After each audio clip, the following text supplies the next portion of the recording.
I think it's good there isn't a dominant team. I'll take the thing that I said about the SEC one step further. 1 through, 8, 9, 10 of the country, every single one of those teams is capable of getting beat by anybody on their schedule. And the problem for the SEC, right now after Georgia, who is it? Is it Alabama? Is it LSU? Is it Ole Miss? They're all going to converge finally in the next couple of weeks.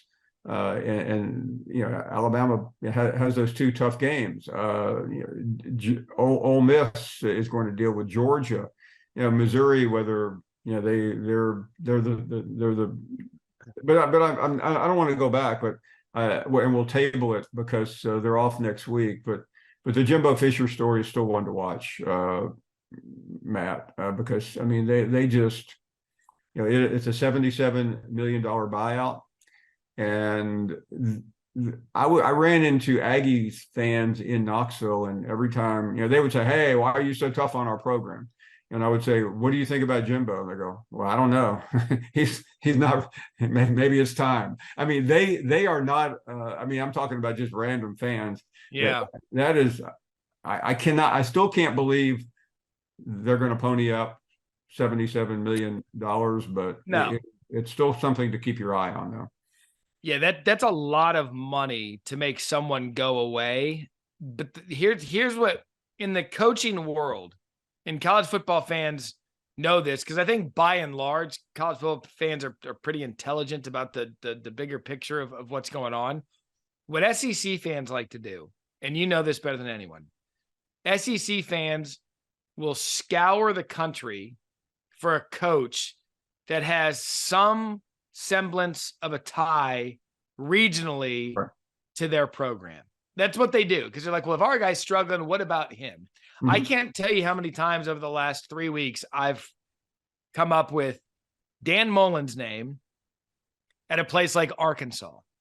Arkansas fans are always like, what about Mullen? Get Mullen in their calling plays. Mullen, blah, blah, blah.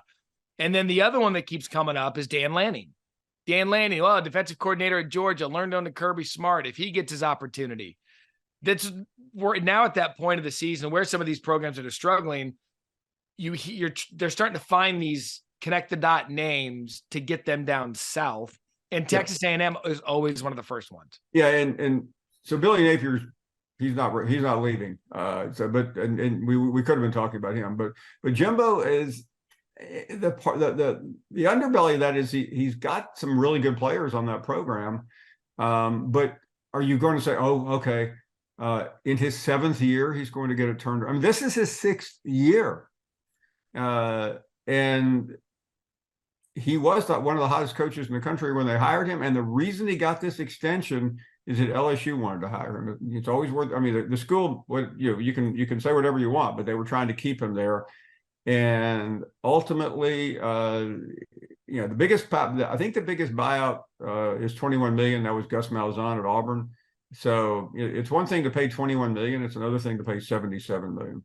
Yeah, because at that point, $77 million, you need to come up with that for him and his assistants, and then plus more for the assistants, and then find money to hire a coach that you think could turn your program around. And I think that is the issue. And you nailed it. If there was one guy, Aggies could say, you know what, we'll do it. We've got to save this program, but there isn't. I don't see a guy. And you can say Dion, but I don't know. Give me something I can feel.